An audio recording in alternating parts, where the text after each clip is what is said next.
Hello, so thank you very much for all the likes and the subscribes and the comments. Please, if you're not already subscribed, please do so. It really helps me out and it's free, and it means that you'll get to know when I release another video, and I do them relatively regularly, or very regularly. So today what I'm going to do is I'm going to talk a little bit about preparation of collage papers. I don't think actually I've actually done any specific ones on the jelly plate that I use.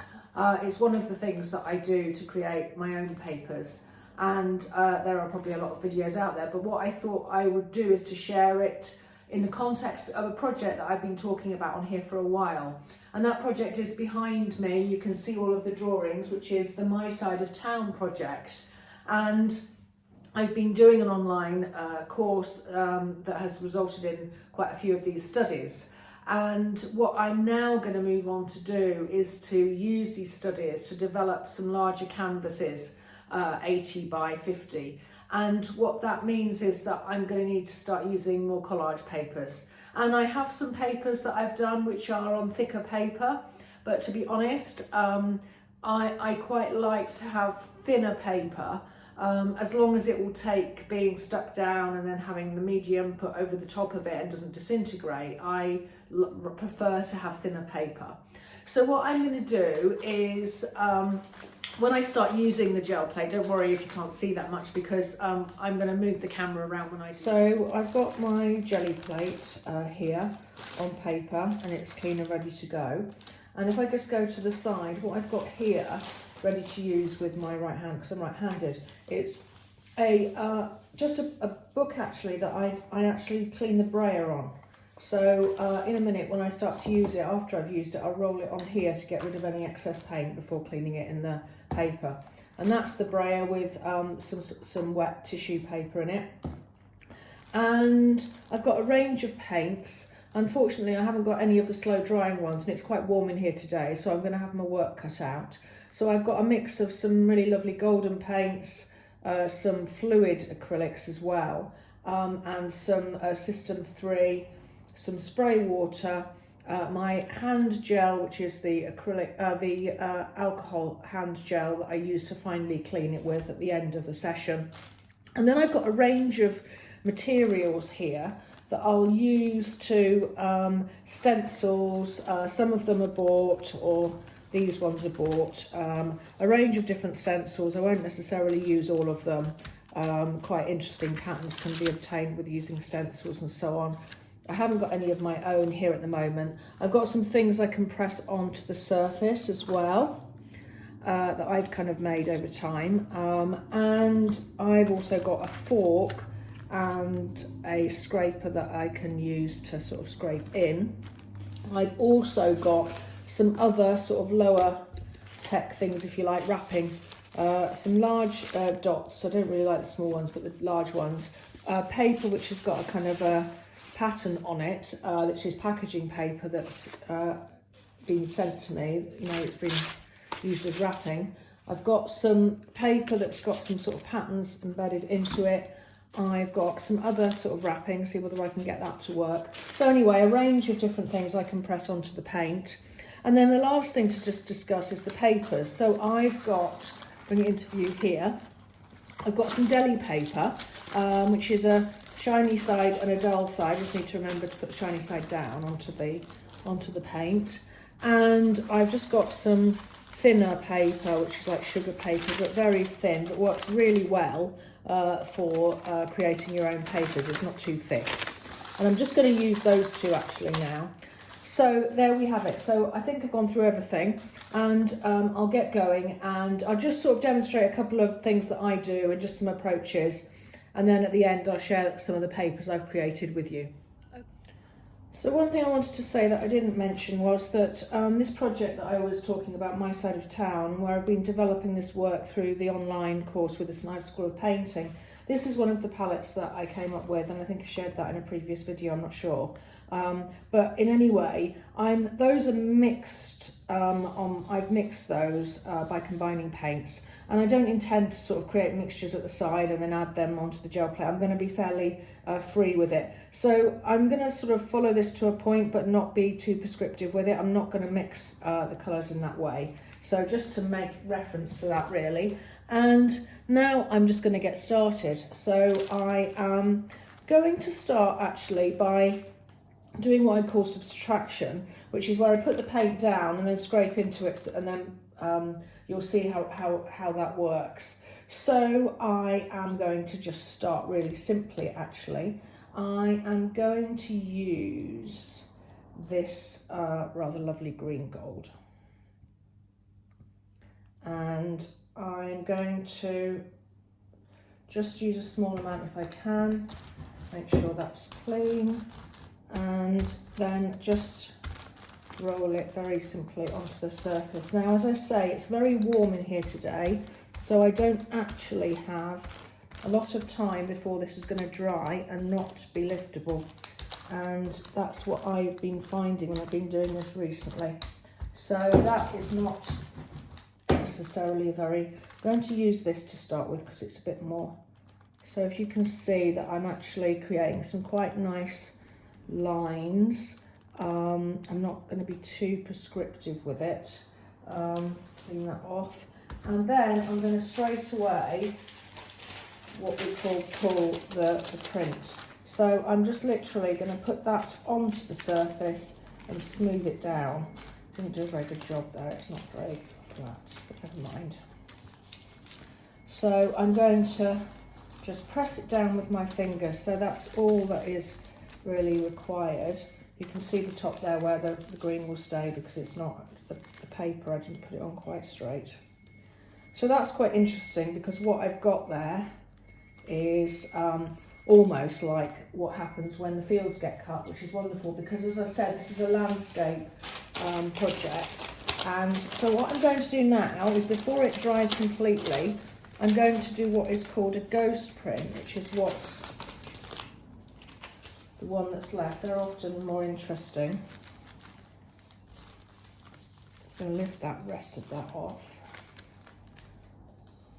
No, it's not much coming off, but actually it's quite interesting because I've got a sort of a stripe there, just a sort of a slight one.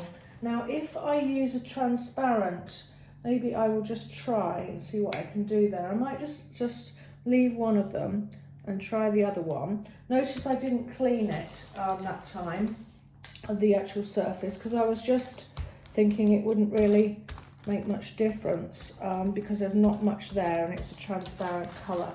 But you do have to be kind of careful. So what I usually would do if I was going to a very different colour, I would just use some water.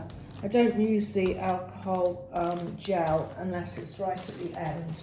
So I'm not going to do any more to that one. I quite like that one, but I'm just going to use this one to see whether or not I can just do something interesting there. Because as I say, these papers, and obviously I don't want it to look like the literal fields and patterns of the landscape, but I want some kind of connection to it. So, where there's dots and there's stripes and there's marks, it'll be interesting to see whether or not I can achieve that in the papers. So that's quite interesting. So that's quite bright, but you can still see some of the orange. Some of the greeny gold. And now what I'm going to do is do what I said I would do, which is to clean it in between times. So that is what I would call a, oops, that wasn't very clever. It's got some pink paint on there. That's what I would call a subtraction, because you're taking the kind of paint off. So what you also need to just do, or I need to do, I'm just telling myself really, it's just a reminder, is not to just chuck these to the side. I need to put them aside to dry. And I just have some surfaces that you can't see to put them on. But what's quite handy as well is if you use a peg and something as well. So what I'm going to do now is I am going to do what I will call an additive one.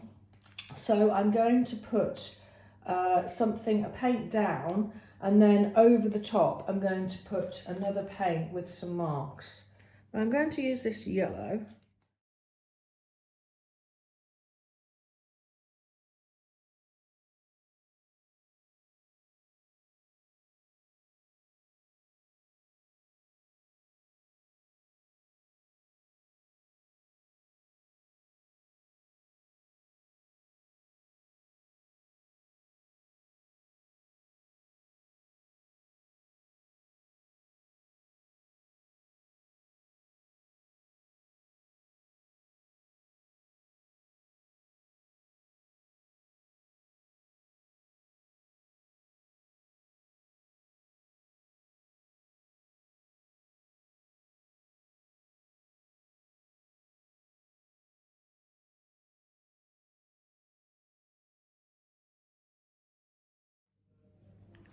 I just thought I'd show you this. I just mixed cerulean blue and some yellow ochre together on the plate, so it wasn't particularly well mixed. And I put some of the big clumpy bubble wrap on it, this one. And this was the first pull. And then you can see it's just sludgy. Something may come of it, something may not. But when you do the second print, the ghost print, you get much better results. And then that's something to work with really. And I could, layer over that. And so it just goes to show really it is worth, doing these second and sometimes third or more prints, depending on how dry the plate is. Okay, just thought I'd mention that. Okay, so I was going to show you these on the bench, but I decided that it was going to be a bit awkward and there wasn't really enough space, so I spreaded them out on the floor because, to be honest, I was kind of drying them on the floor as well. So it's better if you can kind of hang them up, but I hadn't done that, so I thought this was a better way of showing you. So I'll kind of go in to show you. In the end, I tried to do it on kind of colour really. So these are more of the yellows and golds and yellow ochres and those sorts of colours. And variety of things, some of which you saw me scraping those lines, you saw me talk about bubble wrap, I think, as well. And so those are those, and then going across to the more yellows and greens, and then subsequently to the blues. Some of these are really nice actually. I think that overall, where I've used stencil patterns, it's really worked. That was where I actually pressed into the surface, those dots.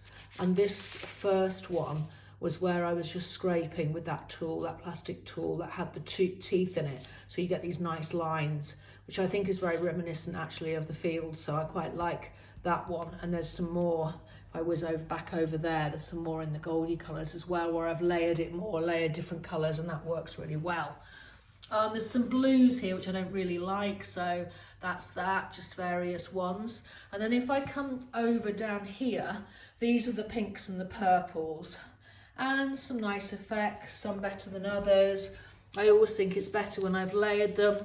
The ghost print that you get second and then overlayering it seems to work the best. The more you do, the more lovely effects you get. That was pressing those circle tools into the surface. So those are they. And then coming over finally to the reds and the oranges. And I think these that I'm going to just go in close to were the best ones. And they were layered, multiple layers, multiple colours of transparent colours. There's the teal, the quinacridone orange, and then I think that yellow actually is the green gold. So a kind of a range of tools used again, using again that sort of getting those lines with the sort of the scrapey tool with the teeth in it. And then these are stencils, these dots, and the bigger dots are the stencils. So that's worked really well, I think. There's 3 of those. That was just using a different stencil than the sort of squarey one. But I kind of really like the way those colours have come together. And that red and that turquoise, I think, is a treat, really. It's lovely. I love that. I love this one. So it's really interesting how the more you kind of layer and just suck things and try things and see. I probably couldn't reproduce that now. I might be able to, but it's just sometimes it's trial and error. Some of these not as good as those ones I've just shown you. And then some very bright orange just to try it really, and using some turquoise. So if I kind of go up, and then just to say, as I was saying, look at this lovely notebook, which is just really the roller when I was cleaning the stencils. So you can see how those pages in themselves can then be used as collage papers really, which is wonderful, very good value. So just zooming out so that you can see all of them. So thanks very much for watching, and if you're not already subscribed, please do so. That will be great. I really appreciate that. And I'll catch you next time. Thanks a lot. Bye-bye.